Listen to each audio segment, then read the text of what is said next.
Good evening, I'm Cesar Drilon. And I'm Sean Yao. The big stories tonight. Typhoon Oppong and the southwest monsoon or habagat made for a disastrous combination. The weather systems are still bringing moderate to intense rains and raging winds to many parts of Luzon and the Visayas. The Justice Department has sought assistance from Interpol to track down Congressman Zaldico's movements, while the House leadership has told the lawmaker to turn up in 3 days or face legal or disciplinary actions. And how far has government's fact-finding panel gone in its flood control probe? Later, we speak to Independent Commission for Infrastructure Executive Director Attorney Brian Hosaka.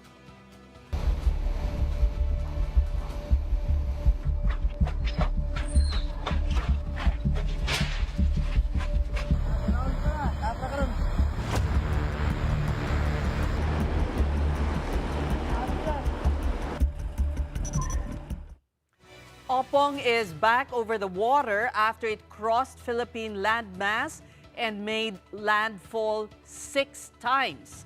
At first, it landed in San Policarpio, Eastern Samar on Thursday midnight, but not before it intensified into a typhoon. That contact caused Oppong to weaken into a severe tropical storm before it made landfall in Masbate twice, then in 2 towns in Romblon, and lastly in Mansalay, Oriental Mindoro before noon this Friday. Oppong's last recorded location was over the coastal waters of Santa Cruz, Occidental Mindoro. Signal number 3 is still up over Occidental Mindoro and Calamian Islands, while the following areas are still under signal number 2. The southern portion of Cavite, Batangas, Marinduque, Oriental Mindoro, western portion of Romblon, Cuyo Islands, and the extreme northern portion of mainland Palawan. Meantime, Metro Manila is still under signal number 1, along with Pangasinan, the southern portion of Aurora, Nueva Ecija, Tarlac, Zambales, Bataan, Pampanga, Bulacan, Rizal, the rest of Cavite, Laguna, Quezon, Camarines Provinces, Catanduanes, Albay, Sorsogon, Masbate, the rest of Romblon, and the northern portion of mainland Palawan. In the Visayas, signal number 1 is still hoisted over Aklan, Antique, Capiz, Iloilo, Guimaras, the northern portion of Negros Occidental, and the Bantayan Islands. Now let's get more updates on the weather with News 5's weather frontliner Alvin Pura. Alvin, 16 years to the day that Typhoon Ondoy struck. So, kamusta naman ang Oppong kung ikukumpara mo kay Ondoy? Yes, good evening, Ma'am Ces at Sean. Yung bagyong Ondoy, which is nagdala ng napakaraming ulan sa Metro Manila, is magkaiba po ng track compared dito sa bagyong Oppong. So, mas naging delikado yung Ondoy dahil nangyari noon, isa taas siya ng Manila dumaan. And then, aside from doon sa direct effect ng Ondoy, mostly yung concentration ng ating mga pagulan, if ever ganitong panahon ng habagat, is nasa baba usually ng bagyo. So nung dumaan yung Ondoy sa itaas ng Metro Manila, yung ulan ng Ondoy plus yung ating habagat ang nagdala ng malawakang pagbaha at pag-ulan sa Metro Manila.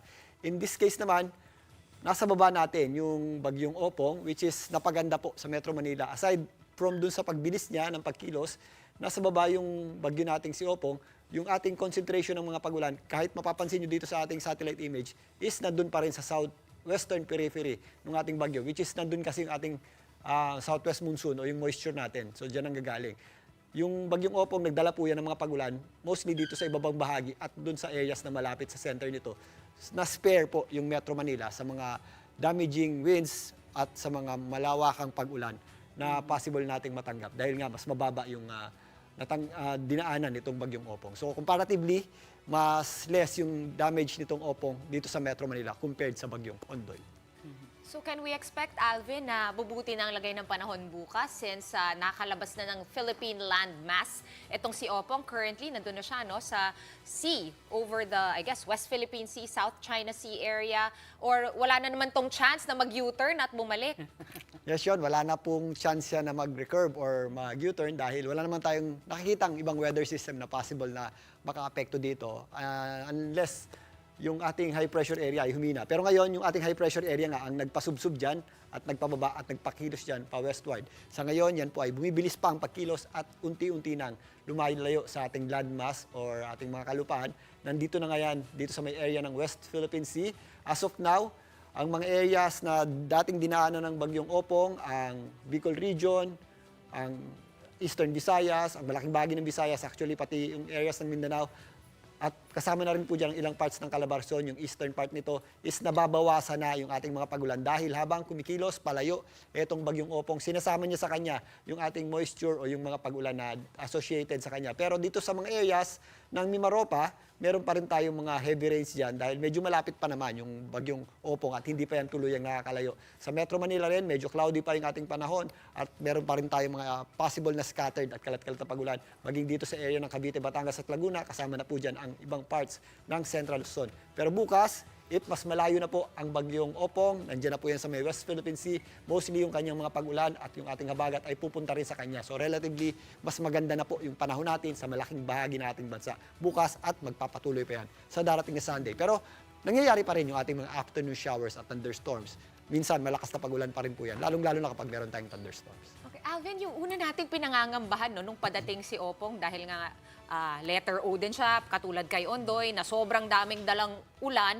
Yun yung una nating fear na maraming dalang ulan itong si Oppong. Pero parang hindi siya masyado nagyari, although nag-anim siya na landfall. Did that have something to do with the fact na napahina niya yung bagyo? What happened there?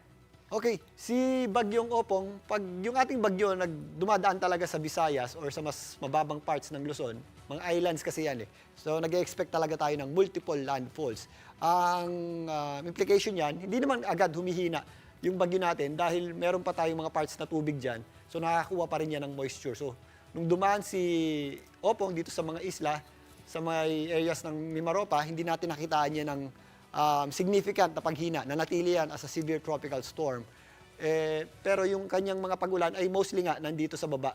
So nandun sa, nasa area po ng habagat or nandito sa southwest na component na ating hangin.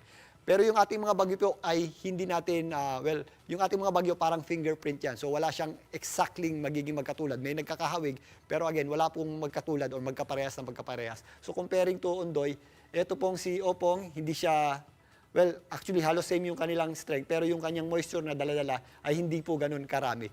Although ngayon September, meron kasi tayong tinatawag na iba pang factors para magkaroon tayo ng malakas na pag-ulan or malawak ang pag-ulan sa mga bagyong dumadaan sa atin. Yung kagaya po ng tinatawag natin MJO o Madden-Julian Oscillation. Ngayon po, hindi siya ganun ka-active compared nung mga panahon. Actually, last September, nung last month, nung nagkaroon tayo ng habagat na halos 1 week, active yung ating tinatawag na MJO, Madden-Julian Oscillation. Ngayon, hindi siya ganun ka-active, kaya hindi rin ganun dami yung pag-ulan nitong Oppong. Pero Alvin, malakas ang hangin na dala ni Oppong kumpara sa ulan. Tama ba? Yes, Ma'am Ses, malakas yung hangin na dala-dala ng bagyong Oppong, particularly doon sa mga areas na nasa gitna. Medyo maliit lang yung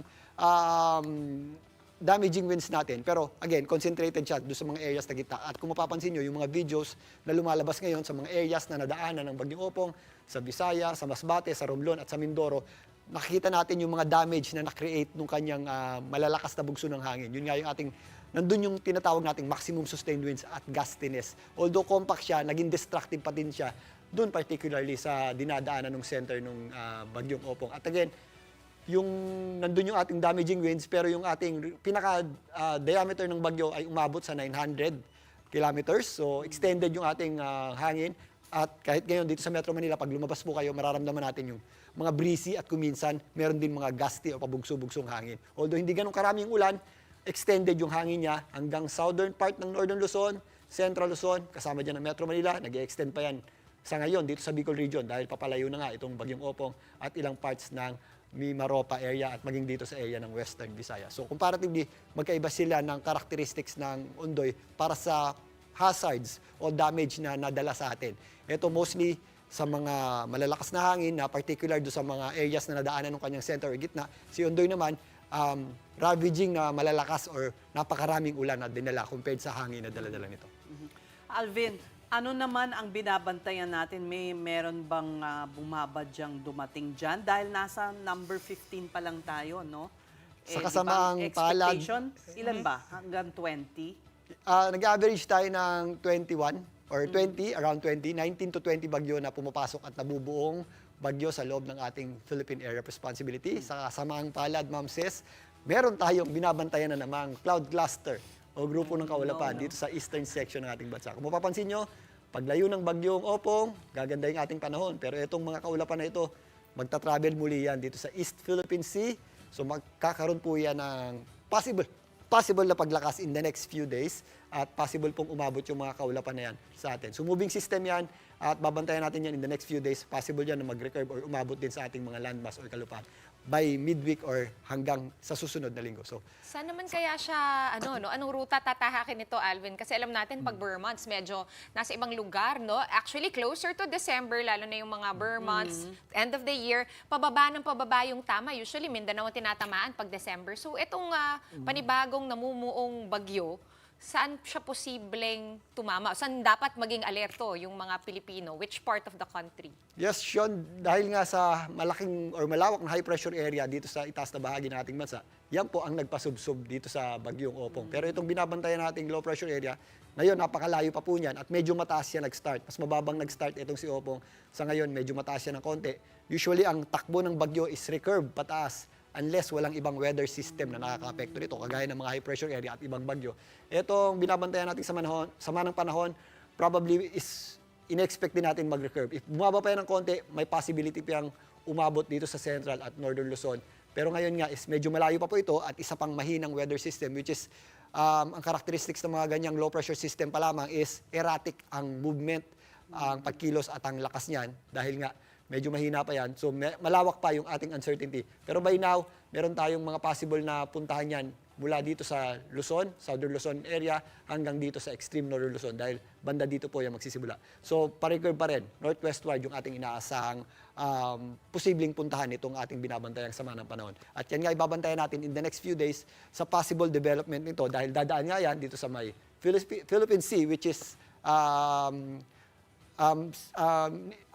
tawag dyan, medyo kilala sa characteristics nito na mainit yung temperatura. So, kilala po yan sa nagpapalakas talaga ng mga weather system natin at nagiging bagyo nga yung ating mga binabantay, mga cloud cluster kapag dumadaan dito sa eastern section ng ating bansa. Sean? Okay, maraming salamat. Alvin Pura, News 5's Weather Frontliner. Sean, you're already practicing your anticipatory action. Yes, I am. And for everyone else also. True. Diba? Well, so far, more than 400,000 families have evacuated due to the onslaught of Oppong. Let's get more updates from the Office of Civil Defense Deputy Administrator, ASEC Rafi Alejandro. ASEC, welcome to the big story. Yes, good evening, Tess, and good evening, Sean. Magandang gabi po. Tell us, how many casualties have you confirmed as of now? For validation pa rin ito, but we received reports that there are already 10 reported dead. 7 dito ay from Region 8 at meron 3 from Region 5. So yung sa Region 8, this is from Biliran. Basically, dahil sa flash flood ito and storm surge. Yung sa Masbate naman, sa Region 5, yung because of fallen tree, collapse wall, and drowning. And meron pa rin tayong for validation, 13 reported missing individuals, 10 sa Region 8, and 3 sa Mimaropa or sa Region 4B. Specifically from Puerto Princesa na hinahanap pa as of today, as we speak. Which areas were the most affected by the typhoon? As far as our assessment as of this evening, Masbate po. Masbate City ay pinaka-hardest hit so far kasi we've seen from reports and pictures na grabe ang epekto nito sa Masbate City, including the islands of Ticao and Burias. So doon po, kailangan po kaagad ng assistance doon in terms of restoring yung kanilang power lines, kasi marami pong mga poles na natumba kasama na rin yung mga maraming bahay na nasira na nakita natin per initial report. So doon pa rin, but we are not discounting na yung dinaanan ng mga isla, mga provinces ng Romblon, Mindoro, and yung Marinduque ay pwede ring magkaroon ng substantial damage. So but for now, Masbate pa rin po ang nakikita nating hardest hit. Gaano pong kataas yung storm surge na naranasan ng mga isla natin at saka yung coastal areas? Based sa aming reports, no, and then sa forecast na rin, nasa 2 to 3 meters kasi ang inaasahang storm surge na tatama doon sa mga dadaanan ng bagyo. So yun po ang nilabas nating warning, and we will validate kung talagang umabot sa ganong kataas. But again, itong casualty lalo na sa biliran ay na-report sa atin because of the storm surge. Okay, and alam natin no, that there were a lot of preparations made before the onslaught of Oppong. Sir, kamusta naman po, kumbaga, nag-bear fruit naman ito, and were we able to minimize? Kamusta po yung assessment niyo sa ating anticipatory response? Opo, we were able to minimize yung mga casualties or damage in terms of, lalo na sa casualties, kasi ang na-preemptively evacuated natin ay halos sa 100,000 families or close to 400,000 individuals. So, yung ating mga early warning system, yung ating pagpapatupad ng preemptive ay nakatulong ito, and we are very grateful sa lahat ng mga communities na tumugon at sumunod sa mga abiso na binigay po ng ating mga authorities. Yung mga na-evacuate po na 100,000 families are still in the evacuation centers. Sapat Yes. po ba ang supply and relief items? Yes po. As we speak, no, we are still operating around 800 evacuation centers, at nandyan pa po close to 50,000 na individuals, no. Yung iba diyan preemptively evacuated. But sapat yung ating mga food items galing sa DSWD. Yung ating medical supplies ay naka-ready yan in case na kailangan. And all the resources of government ay nakahanda naman. Ito na rin ay dahil na rin sa kautusan ng ating Pangulo, no, si Pangulong Marcos, na dapat the whole of national government ay dapat ma-mobilize at gamitin lahat ng mga resources para i-assist or magkaroon ng tulong doon sa mga affected communities. Kamusta naman po yung mga linya ng kuryente, linya ng mga telco, at pati na rin po yung mga stranded na pasahero, na start na po ba sila makagalaw ulit at makauwi? Opo, in terms of kuryente, yun nga, no, very challenging pa yan ngayon, lalo na sa Masbate at some parts of Samar, kasi i-restore pa yan ngayon kasi maraming ang natumbang poles. Kaya po nag-mobilize po ang ating Department of Energy ng restoration teams, no? Doon na manggagaling sa mga areas na hindi masyado apektado, ipapadala ito sa Region 5 and sa Region 8 para matulungan at mabilis na ma-restore yung power, kasi marami pong power lines na natumba. And then yung mga stranded po, as of today, ngayong gabi, meron pa pong signal yung areas, kaya wala pa pong pinapayagang sea travel, no? So hopefully, as the weather improves tomorrow, itong mga stranded natin ay mababawasan na yan. But of course, depending on the weather. But again, we are assured by Pag-asa na tomorrow naman, starting tomorrow hanggang Sunday, ay mag-i-improve na yung ating weather condition dito sa mga dinaanan ng bagyo po. Saan po naman kayo nakakakita, Asek, ng problema o hamon? Oo, ang hamon natin kasi itong dinaanan ng mga bagyo ngayon ay mga isla, yung pagdadalang tulong po, kasi we are hampered by yung ating limitation in terms of bringing the logistics sa mga isla na ito.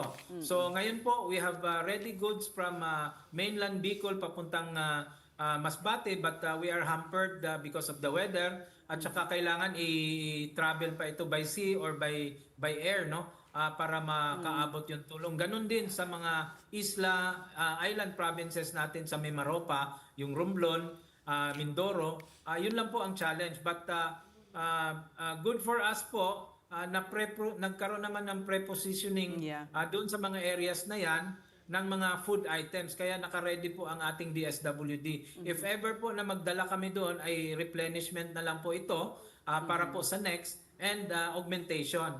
Ang challenge na lang ngayon is yung mga housing materials, housing repair kits, no, na kailangan din nila. Yun po ang priority na mapadala doon sa mga islang ito. All right, we thank you for the update.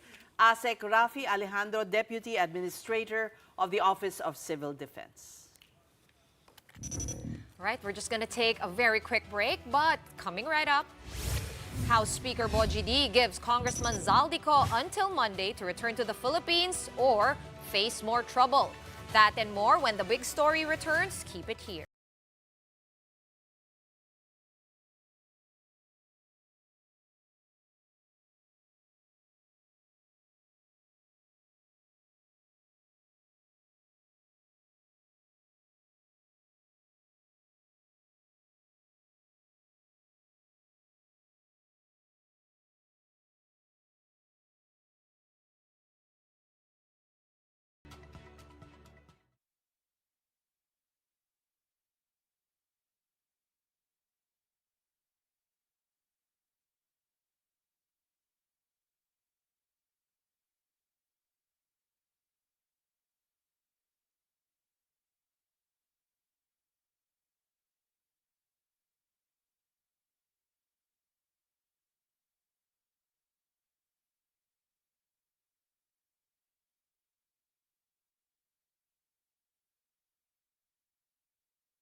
Ko Bicol Party List Representative Zaldi Ko. This time, D gave Ko until Monday, September 29, to return to the Philippines or face possible disciplinary, even legal actions.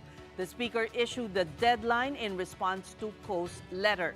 Ko said he was saddened by D's move to revoke his travel clearance, saying this would deprive him of time needed for his medical treatment abroad. The embattled lawmaker also implied that D could have been pressured to restrict his travel. Ko also denied allegations of insertions in the 2025 national budget, receiving kickbacks from flood control projects, and owning the aircraft that flew former President Duterte to The Hague. He also rebuffed accusations that he sought fish import allocations. Ko said he has nothing to hide and intends to return to the Philippines to face these allegations, but asked the House leadership to ensure his and his family's safety. Congressman D gave Ko that assurance and promised to coordinate with authorities about this concern. The Speaker has also referred Ko's letter to the Ethics Committee, where a complaint against the lawmaker is pending. Meanwhile, the Justice Department continues to track Zaldi Ko's whereabouts. Secretary Boying Remulla today said they will seek a blue notice for Ko with the Interpol. Remulla also said they have received information that Ko is now in France. Pag sinabi pong blue notice, ano lang po? Ano yan? To give us information on their whereabouts and how they're going about their business. Ano yan? Para person of interest yan sa because the Interpol is being notified that they are subjects of an investigation, of criminal investigation. Asa Europe yun? Spain? Spain or France. A lot of text messages are coming in that he's in France. Well, it's been a week since the Independent Commission for Infrastructure opened its investigation into alleged irregularities in flood control projects. And tonight we talk to its newly appointed Executive Director and Spokesperson, Brian Hosaka. Thank you for joining us here on The Big Story, Attorney. Good evening, Seth. Good evening, Sean. Good evening to all your viewers. Mm-hmm. First of all, sir, describe your job as Executive Director. Aside from, being the spokesperson, what other tasks do you have? Well, actually, under the executive order which created the ICI, or the Independent Commission for Infrastructure, I'm tasked to provide I'm the secretariat, at the same time provide technical assistance to the commission. Aside from that, my mandate is to implement the decisions and the policies of the commission, and at the same time be responsible for the day-to-day operations of the ICI. Mm. May we ask also how you were approached for the job, or did you apply? How did you land this huge responsibility? I used to be with the Governance Commission for GOCCs, and I've been with the government for the past 6 years already. So I guess somebody floated my name there, and I got appointed as Executive Director of the ICI. Mm-hmm. And perhaps my background being the former spokesperson of the Supreme Court, at the same time my background now on governance, because that's my previous job before as Commissioner of the GCG, wherein we monitor the performance of the GOCCs to make sure that everything's above board. So I guess with my background in organization, at the same time being the spokesperson before of Supreme Court, would probably help the ICI reach out to the public and tell them what the ICI is doing. And that's exactly what I wanted to ask you, Attorney Hosaka. How often can we expect you to give press cons? Are you planning to do it on a scheduled basis, weekly basis? How would that work? Hi, Sean. Yeah, perhaps that's something that we'd have to discuss as a commission, because as much as possible, whenever I probably appear in public, we would want to give you sufficient information, perhaps important information, which would be of interest to the public. Mm-hmm. So probably that would have to be taken up by the commission. Mm-hmm. Does the commission plan to hold public hearings? Yes, that's one of the things that we discussed. No, it was my first day today, and fresh out of the GCG. Uh, that's a balancing thing. The commission doesn't want it wants it to remain independent, at the same time objective and fair to everybody.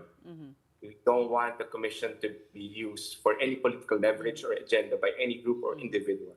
So that the commission will become uh, deliberate, at the same time surgical, meaning all information, probably statements by our resource persons will have to be studied, reviewed, and probably confirmed.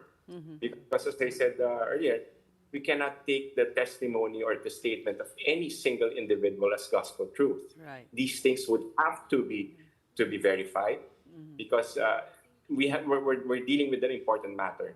And at the same time, whenever we do, the mandate of the ICI is to recommend two things.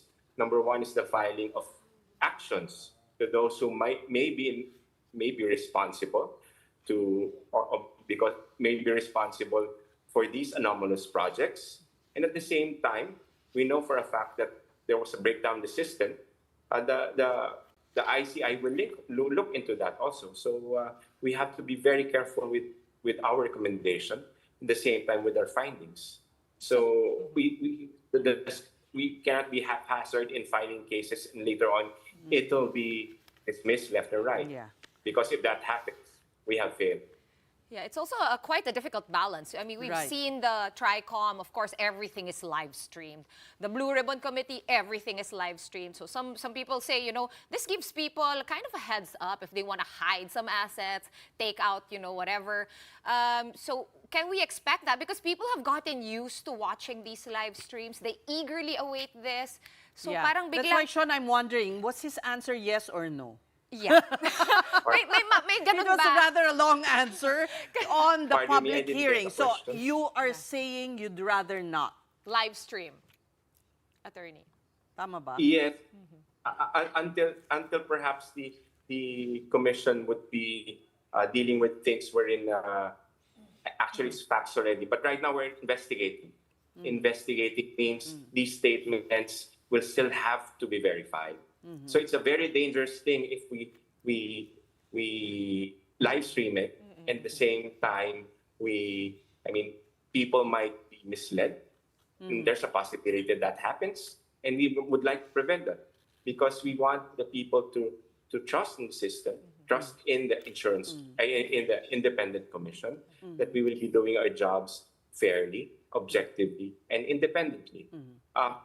Rest assured that whenever we do find sufficient grounds to recommend the filing of any criminal action, civil or administrative actions against any individual or group which may be responsible for these anomalies, then we will file it with the proper agencies.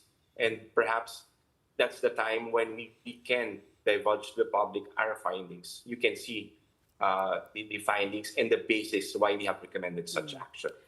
It's going to be... The Commission has signed several agreements with various government agencies to provide assistance. Do you see the need for a stronger commission through legislation passed to give it, for instance, subpoena powers or more powers needed to go after all these people who benefited from this corrupted system? Well, right now, the ICI, I believe, has sufficient powers and authority to do its job. But at the same time, if there's going to be any legislation, it's a policy thing.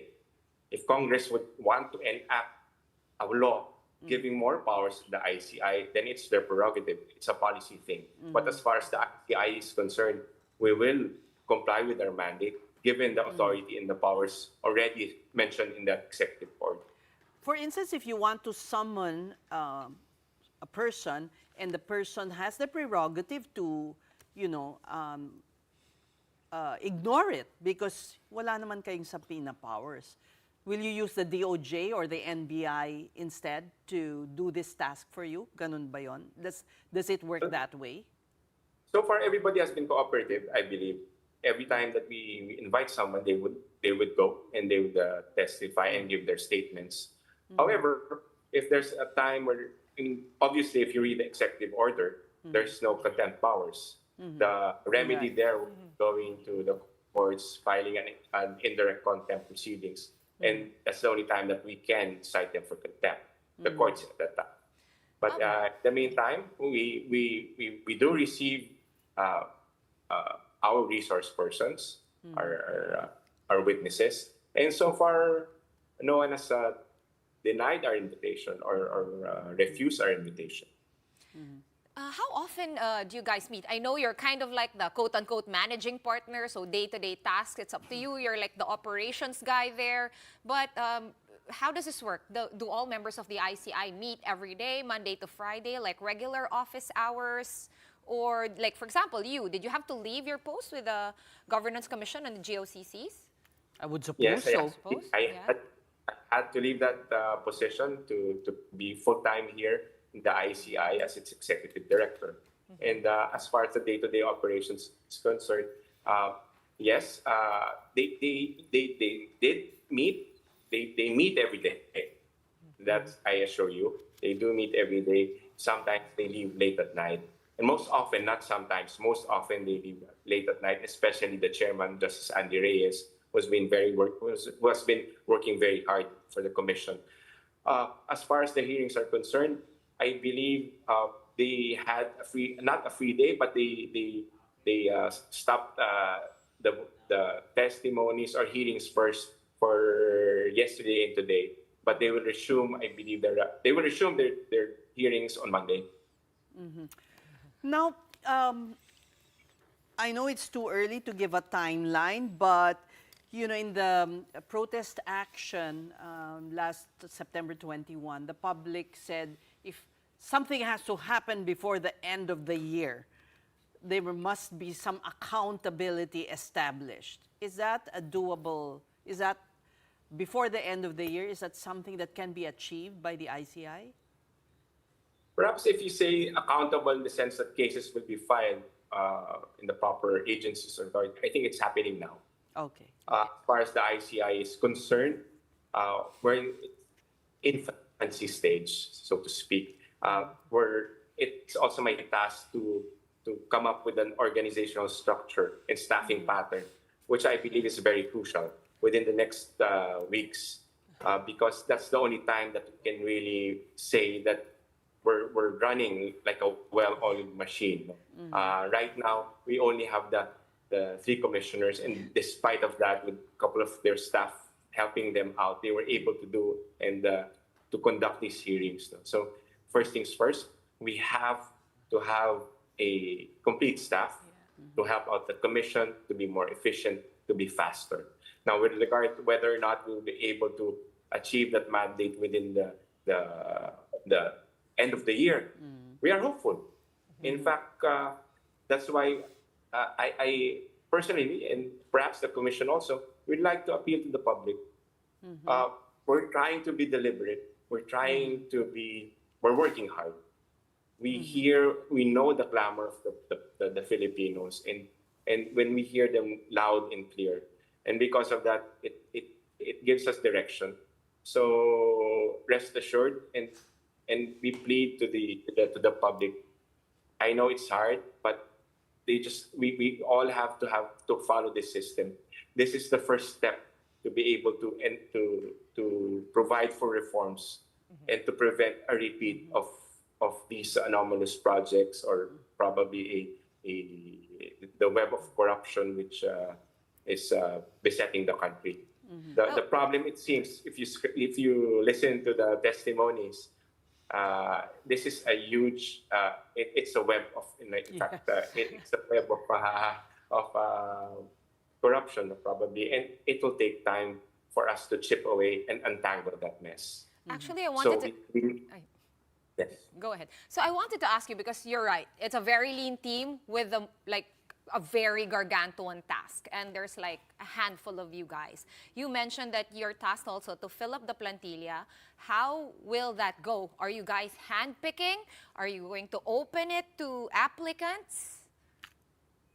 Well, it depends. No, depends on the direction of the. We do have applicants. You'll be surprised. There are people who would want to have the commission, and we're very thankful for that.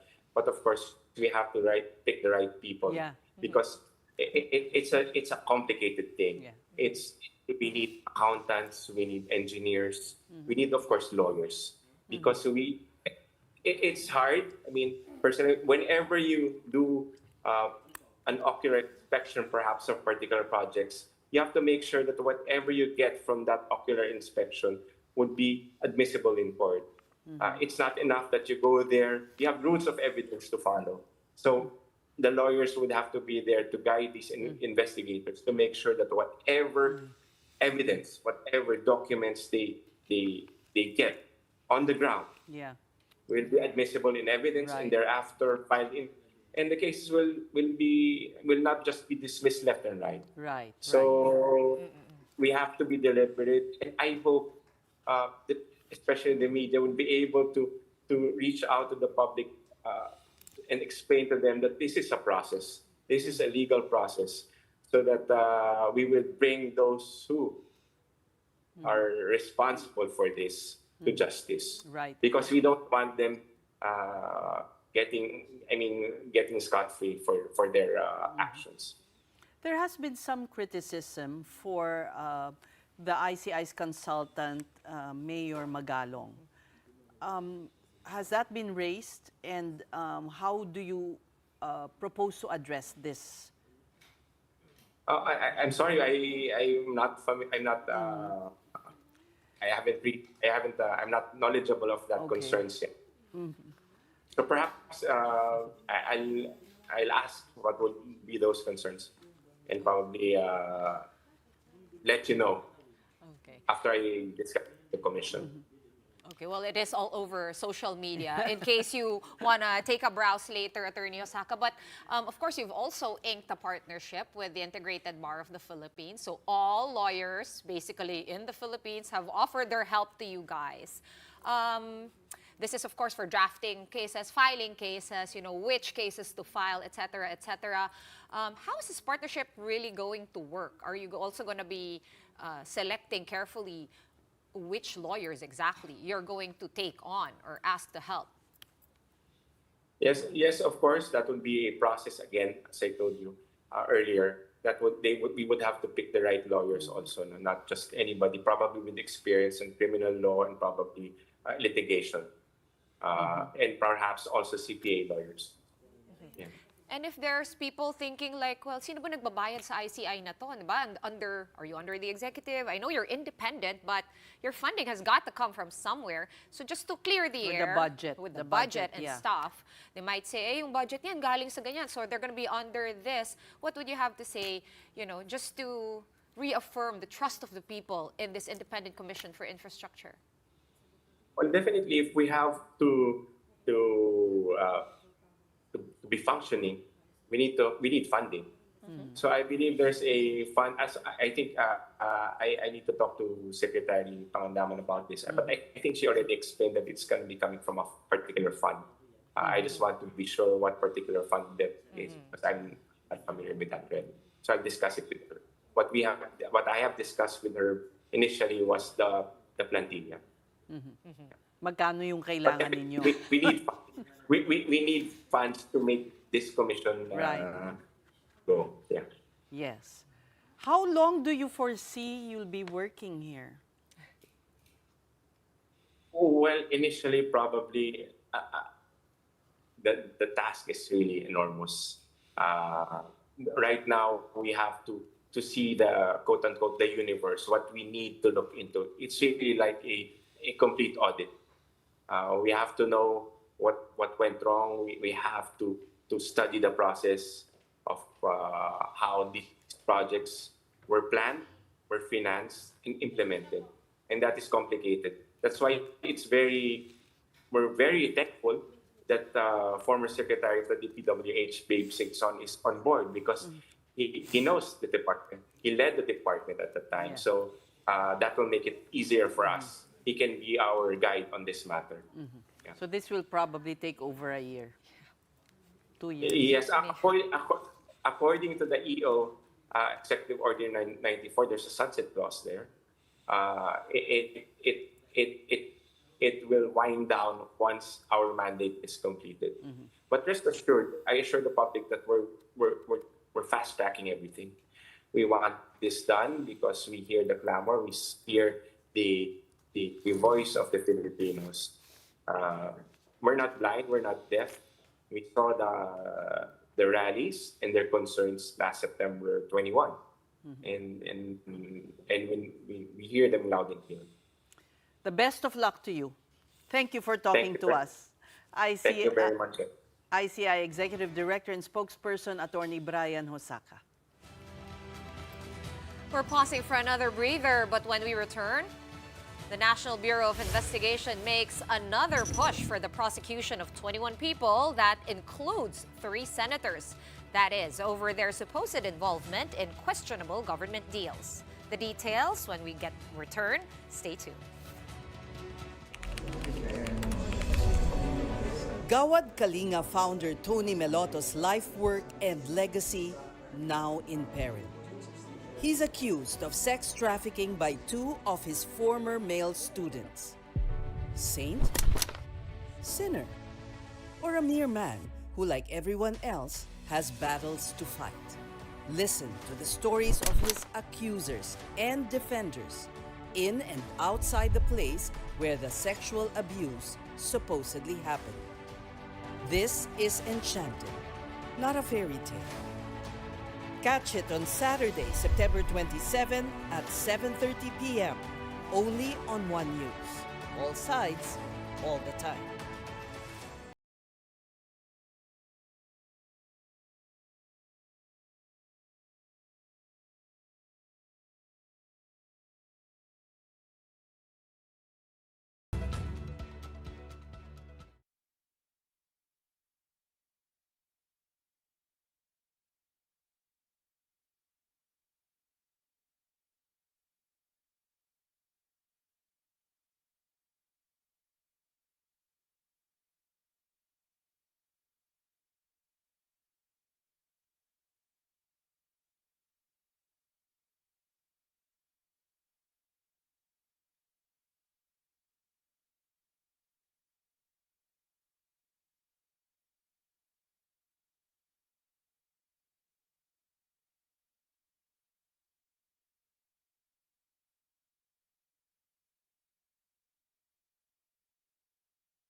Doza.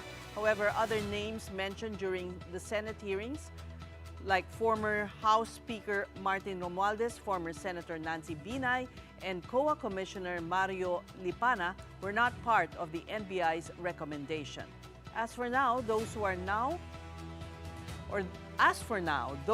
under protected witness status but were still included in the case build-up, DOJ Secretary Remulla had this explanation. Maraming parameters na kailangan i-consider habang sila'y papasok sa program. Tsaka yung sinasabi kong restitution is a very important part of it. It's a condition that we are setting forth for anybody to really enter as a state witness. In related news, the Bangko Sentral ng Pilipinas is moving to freeze additional bank accounts linked to controversial flood control projects. So far, the BSP has frozen over 700 accounts with a value exceeding 5 billion pesos. The details in this exclusive report by Kathy Yang. In an exclusive interview on One News, Bangko Sentral Governor Eli Remolona expressed a deep shock at the extent of the flood control corruption scandal. It was worse than we thought, but I think it will get better. This flood control scandal was as much of a shock to us as it was to you. But we're working hard to fix things. What in particular shocked you most? The scale of it, the amounts involved, we had no idea. We had no idea. I mean, you and I, we knew there was corruption all along, right? But not on this scale. Not on this scale. And not on the scale that 1 billion pesos could be stuffed into luggages and brought to homes inside cars. Yeah, and the sight of piles of cash on a table, that's kind of shocking, no? That I didn't know. This was all done in cash and in such amounts. So that is shocking. The BSP has since issued a circular last September 19, limiting the value of large cash transactions per day to 500,000 pesos, or its equivalent. We want it to make it more difficult for the contractors, for the guys involved in this flood control mess, to be able to take money out of the banks. We just realized that all these transactions are done in cash. It's a move that has angered netizens and the public alike, calling it a hassle, especially for businesses and individuals with legitimate needs amounting to 500,000 pesos per day. Alam namin yun.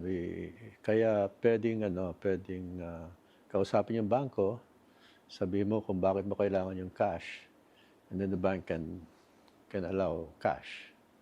If you justify the use of cash, you should be able to get cash. Could you give us justifications that would pass the memo? Well, we understand that there are businesses that are really cash-based, and I think banks also know that. So the businessman can come to a bank and say, I need cash, more than 500,000 pesos, and this is why I need the cash, and the bank will understand that. Remolona confirms the BSP has begun its inquiries with banks to find out how big sums ended up in the wrong hands. As it's been done in cash, might there be maybe an inquiry into how the financial system or maybe even banks had something to do about how the cash was sourced? I mean, what kind of inquiries are you now making within the financial system? We're making a lot of inquiries. We're finding out all the big. We're trying to identify the big flows of cash throughout the financial systems, the unusually large flows of cash, but not just cash. Any financial transaction that looks unusual, we're trying to analyze. And what have you found so far? Is it coming more from the government financial institutions, more private, or a combination of both? I think more from the government financial institutions. And that makes sense because it's government money, so it would go through the government financial institutions. So that's what you've seen so far. While Remolona expects the BSP to freeze more assets in question, he assures the public the financial system is secure. So we've frozen over 700 accounts so far. We're looking at more accounts to freeze. So that does affect liquidity in general. But our banks are very, very liquid at this point. I think I can say that with confidence. No bank runs. The Monetary Board is due to decide on policy next on October 9. Until then, Remolona and the board will have to keep a close eye on how the investigation pans out. Kathy Yang, We Are One News. President Marcos has announced that he will realign 36 billion pesos in public works funds initially meant for flood control to the Social Welfare Department. A large portion of this will be used for the 4Ps or the Pantawid Pamilyang Pilipino program. Other programs that will benefit from this realignment include AICS or the Assistance to, or AIC, is that AIC? The Assistance to Individuals in Crisis Situations, as well as programs to help poor Filipinos pay for emergency operations and maintenance medicines. Separately, the House of Representatives said it will redirect 12 billion pesos to implement the free college law as announced by Appropriations Chair Micaela Suwansing. The amount was what state universities and colleges said they lacked in order to fully implement the law. Armed Forces Chief Romeo Browner admitted that the loyalty of the AFP was tested by last Sunday's protests against corruption. In his column on the Philippine Daily Inquirer, published September 23rd or 2 days after the rallies, Browner wrote, "I heard the chants, saw the passion in people's eyes, and felt the same fury burn in the hearts of our soldiers. Corruption enrages us all. It cuts deeper for the soldier who risks life and limb for the country." But Browner said, quote, "The demonstrations tested who we are as an institution, whether we would remain true to our constitutional mandate or yield to calls to take sides in political struggles." The AFP chief further revealed that some retired officers tried to convince them to turn against the government. But Browner insists that not a single soldier raised arms against another. And that in the end, quote, "We stood by our duty, not to any political faction, but to the Constitution, the Republic, and the Filipino people." Meantime, the Department of National Defense continued to insist that the supposed coup or destabilization plot is a lie, is outrightly preposterous, and achieves nothing other than to create confusion. It further warned the public that these reports are just vile and malicious fabrications. All right, for our big picture on this Friday night, we have Portugal's capital city of Lisbon ranking as the happiest city to visit in the world. Celebrated for its abundant sunshine, walkable streets, and health-conscious culinary scene, the city of light outshined Paris, Tokyo, and New York in a ranked study by booking platform Book Retreats. Lisbon's walkability is renowned for lifting the city's mood. It is also an ideal place to unwind for nature lovers, as the city's urban area is nearly 4 times larger than Madrid's.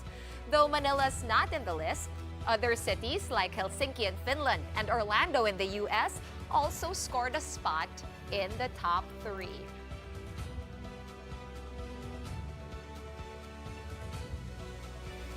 I have to give a disclaimer. I don't want to bash ourselves, but Manila, oh?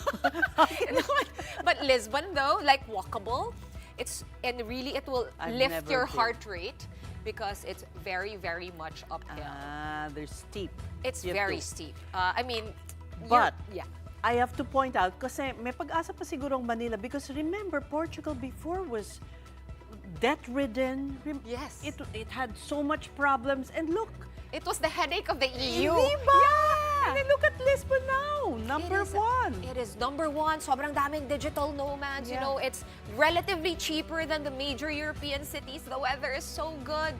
Ayun lang, maraming uphill. So, Kaya hihingalin ka. maraming ano ba yun, golden visa holders din Oo, dyan. Digital, digital nomad Nomad. visa. So, ang dami-raming tao from all over the world. So may pag-asa pa rin. May I mean, pag-asa. that turnaround is possible. Yes, hope right? springs eternal. Yeah. So that's the big story this week. Thank you for watching. We are One News, all sides, all the time. We'll be back here Monday at 7:30 as usual. Good night.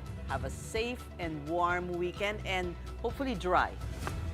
Oo nga. Sabi naman ni Alvin, di ba? It's gonna be better weather for the weekend. But we do have, coming up next, play-by-play with Andre Felix and Cheska Liton Calao. Guys, may mga inulan bang or binagyo or na-cancel na sporting events today? Wala naman. Wala naman. Wala naman. At least tumigil. As you mentioned, Alvin did mention na may paparating. Pero earlier this morning, it did rain and then it stopped. So the winds were strong. But we still have to be cautious and wary, of course, of the incoming typhoon, sabi nga ni Alvin. That's Yeah, right. meron several days away pa. Yep. Mabantayan natin yan, no? Pero marami bang upcoming sports events to watch out for this weekend? Normally kasi pag weekend, A lot. sports, di ba? Kaya punong-punong Mondays namin Finals, lagi. no? Volleyball? Finals na ba ng volleyball? Kaya wala rin si Semis. Pawi Semis. today. Semis. She is in wala si Pawi today. Nandun siya sa FIVB. Yes, diba? sa PNVF. So FIVB, PNVF President Tatsu Zara held a special gathering, VIP. So nandun yung mga officials ng FIVB. And Pawi's there, hosting the event. She's not hosting yung si Tatsu, pero she's hosting Like the event. the We know VIP. what you mean. Yeah. We get ya. Yeah, so nandun sa, I believe, sa Senate Hall sa National Museum in Manila. Siyempre, yung top story nyo. Alex Oh, Ayala, yes. di ba? Oo, tuloy-tuloy. Okay. Grabe to si Alex. She keeping the momentum going on for her favor. Meantime, happy weekend sa inyong dalawa. Stay safe, Happy stay dry. weekend Yes. rin And sa to inyong you dalawa. too. See you Monday. Di ko alam kung sincere yun, yung YouTube. Siyempre, Bakit sincere. naman hindi sincere? Hindi, joke lang. Napaka-doubting Thomas. Wala lang, nagpapalambing lang ako. Thank you, Saz. Thank you, Sean. Happy weekend to the ladies of the big story. Tonight, on our show, as Saz mentioned and Sean, we've got Filipino tennis sensation Alex Ayala inching closer now, check, to another WTA title, plus updates from the NBA as the Los Angeles Lakers give head coach JJ Redick a contract extension. And we've got the latest from the PBA, including some big news about LA Tenorio's playing career. I'm Andre Felix. And I'm Cheska Liton Calao. And here's tonight's play-by-play. Ramiro, the show by Mamoy Lee.